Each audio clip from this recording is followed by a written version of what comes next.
Imagina só um jovem de só 20 anos de idade segurando nas mãos um livro que mudaria o destino de 3 continentes.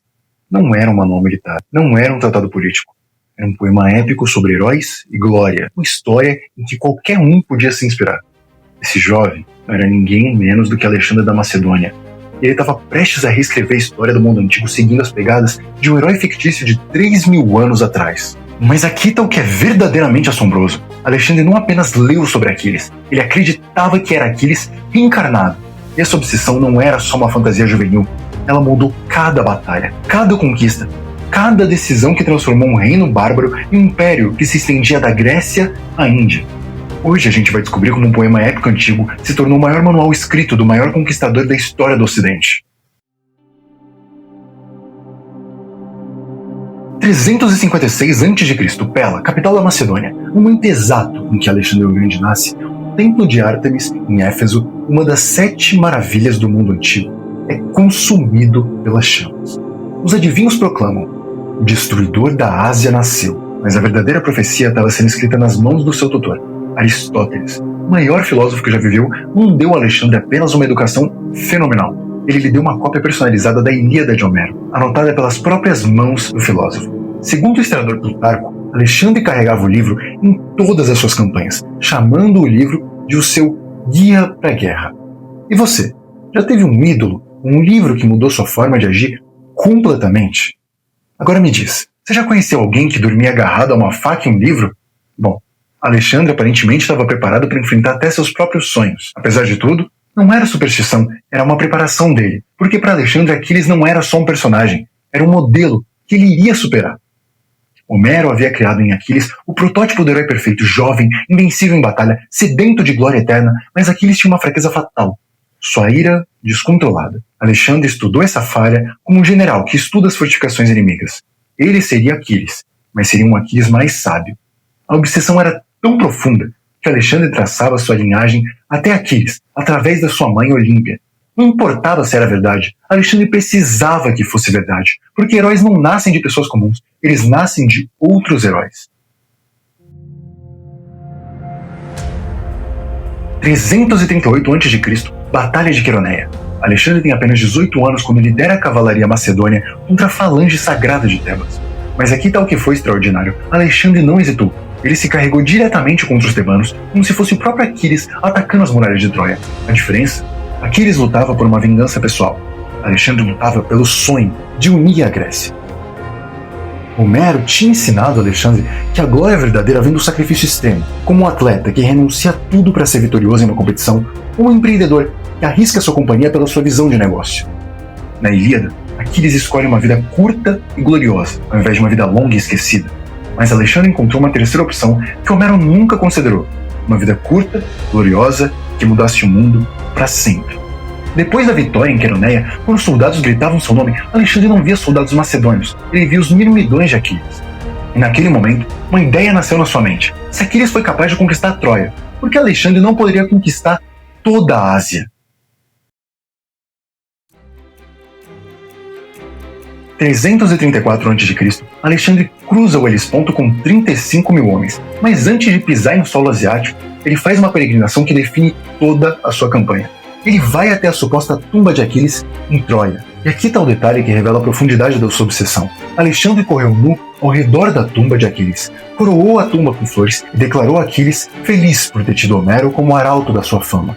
Mas então ele se perguntou: quem será o meu Homero? Ele queria ser eternizado como uma lenda. Quem não quer deixar um legado que todos lembrem, ou pelo menos as pessoas mais importantes para você continuem a se lembrar? Alexandre tinha compreendido algo profundo sobre a natureza da glória. Aquiles era imortal não porque era invencível, mas porque Homero tinha tornado ele imortal através da poesia. Alexandre precisava ser o seu próprio Homero. Ele precisava criar sua própria lenda enquanto vivia ela ao mesmo tempo.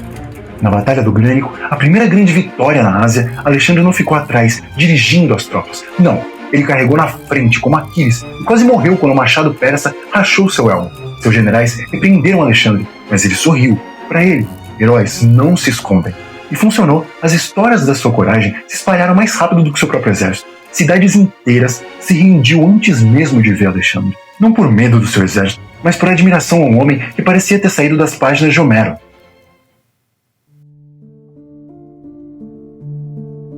331 a.C., Alexandre conquista o Egito e é proclamado faraó.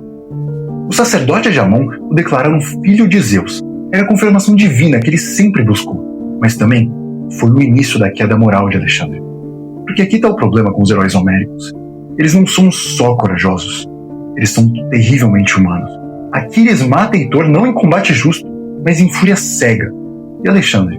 Alexandre começou a imitar não só as virtudes de Aquiles, mas também os seus vícios. Alexandre queimou Persépolis, a capital persa, numa festa impulsiva, como um herói homérico fora de controle. Quando seu amigo Heféstio morreu, Alexandre enlouqueceu de dor, exatamente como Aquiles quando Patroclo foi morto. Alexandre tinha se tornado prisioneiro da sua própria lenda. Não se conseguia mais distinguir entre Alexandre da Macedônia e Aquiles de Homero. Mas as batalhas não eram tudo. Em 326 a.C., às margens do rio Indo, Alexandre encontra Diógenes de Sino. O filósofo, completamente nu e sem qualquer posse, olha para Alexandre rodeado de todo o seu esplendor imperial e faz uma pergunta devastadora. Você conquistou o mundo, mas conquistou a si mesmo? Era uma questão que Homero nunca fez Aquiles enfrentar. Na Ilíada, autoconhecimento vem através da dor e da perda, não através da reflexão.